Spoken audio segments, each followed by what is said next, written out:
যে কোনো স্পেশাল দিন হোক বা যে কোনো দিন এই পদ্ধতিতে মাটন কারি বানিয়ে দেখতে পারেন। এটা বানানোর সময় পুরো রান্নাঘর জুড়ে গন্ধে মমা করবে আর খেতেও কিন্তু স্বাদ অসাধারণ হবে।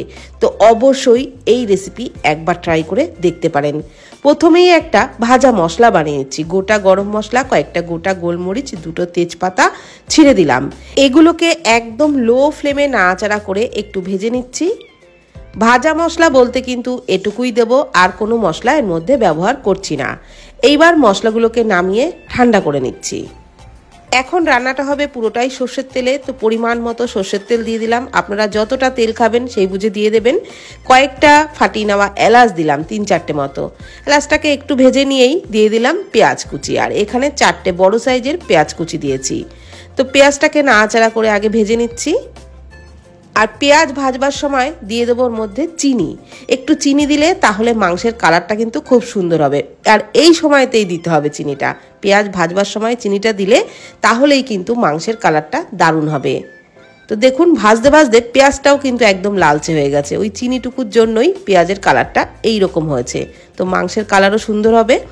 এইবার আমি দিয়ে দিলাম ওর মধ্যে আদা রসুন বাটা। এখানে প্রায় 4-5 টেবিল চামচ মতো আদা রসুন বাটা দিয়েছি।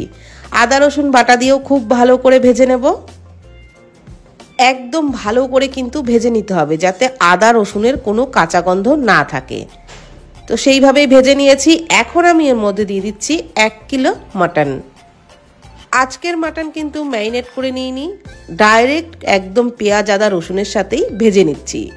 আগে খুব ভালো করে মাটনটাকে ভেজে নেব পেঁয়াজ আদা রসুনের সাথে, তারপর এর মধ্যে মশলার ব্যবহার করব। তো এখানে কিন্তু আমি প্রায় 15 মিনিট ধরে মাটনটাকে খুব ভালো করে ভেজে নিয়েছি। মাটনের কালারটাও একদম চেঞ্জ হয়ে গেছে। তো আরও 5-7 মিনিট মতন মাটনটাকে কিন্তু ভালো করে ভেজে নিচ্ছি।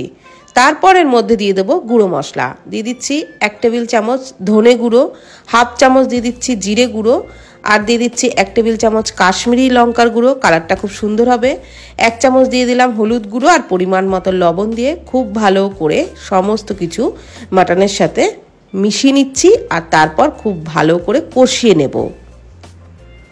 আর 1 ফোঁটাও কিন্তু আমি জলের ব্যবহার করিনি। মাটন কষাতে কষাতে পেঁয়াজ আদা রসুন আর মাটন থেকে যে জল বেরিয়েছে তাতেই কিন্তু আমি কষিয়ে নিচ্ছি। এখনও কিন্তু 1 ফোঁটা জলের ব্যবহার করিনি।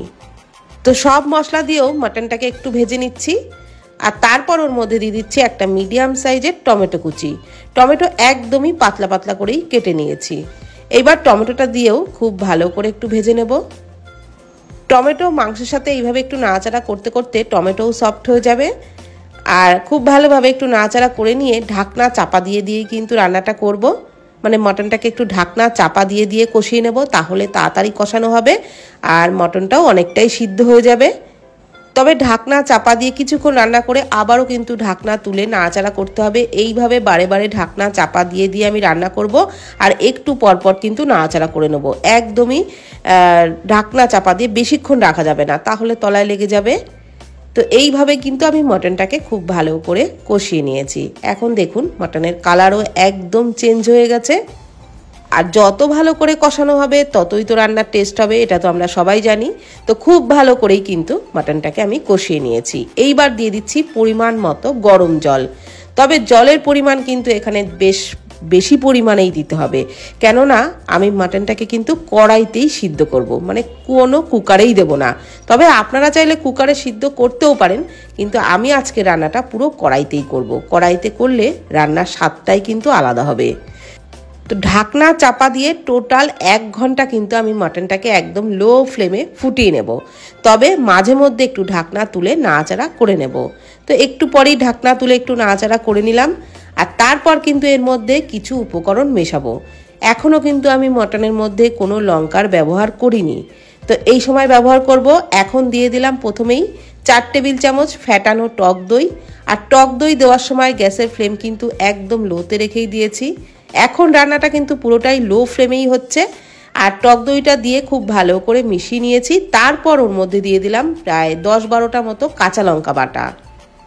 কাঁচা লঙ্কা বাটা দিয়েও মাটনের সাথে খুব ভালো করে একটু মিশিয়ে নিলাম। এইবার আমি দিয়ে দিচ্ছি এক টুকরো জায়ফল গ্রেট করে, পুরোটা দিচ্ছি না, অল্প পরিমাণে একটু গ্রেট করে দিচ্ছি। আর এইটুকুর জন্য মাটনটা কিন্তু তাড়াতাড়ি সিদ্ধও হবে, খেতেও খুব ভালো লাগবে। তো দেখুন এতটা কিন্তু রয়ে গেছে। এইবার এটাকেও ভালো করে একটু মিশিয়ে নিচ্ছি। তারপর ঢাকনা চাপা দিয়ে আবারও কিন্তু প্রায় 30-35 মিনিট মতো ফুটিয়ে নেব, অবশ্যই লো ফ্লেমে, তাহলেই মাটন খুব সুন্দর সিদ্ধ হয়ে যাবে। আবারও প্রায় 35 মিনিট মতন ফুটিয়ে নিয়েছি। এখন দেখুন মাটন কিন্তু একদম সিদ্ধ হয়ে গেছে আর ঝোলটাও অনেকটাই টেনে এসছে। তো আমি আরও একটু নাড়াচাড়া করে আরও 5-7 মিনিট মতো ফুটিয়ে নেব। তবে তার আগে যে ভাজা মশলাটা বানিয়েছিলাম একদম শুরুতেই, সেটা গুঁড়ো করে দিয়ে দিলাম। আর এটা দিয়ে নাড়াচাড়া করে মিডিয়াম ফ্লেমে আরও 5-7 মিনিট মতন ফুটিয়ে নিয়েছি। এখন কিন্তু আমাদের মাটন কারি একেবারেই রেডি হয়ে গেছে। আমি এই রকম অবস্থায় নামিয়ে নিচ্ছি। আপনারা চাইলে এর থেকে আরও একটু ঝোল বানাতেও পারেন। আর এই রকমভাবে বানালে কিন্তু গরম গরম ভাত, পোলাও, ফ্রাইড রাইস, রুটি, পরোটা সব কিছুর সাথেই দারুণ লাগবে খেতে। যেমন হবে দারুণ সিদ্ধ, তেমনই কিন্তু দারুণ টেস্ট। তাহলে যে কোনো দিন আপনারা এই পদ্ধতিতে মাটন কারি বানিয়ে দেখুন, বাড়ির প্রত্যেকে খেয়ে প্রশংসা করবে, এতটাই কিন্তু টেস্টি হবে।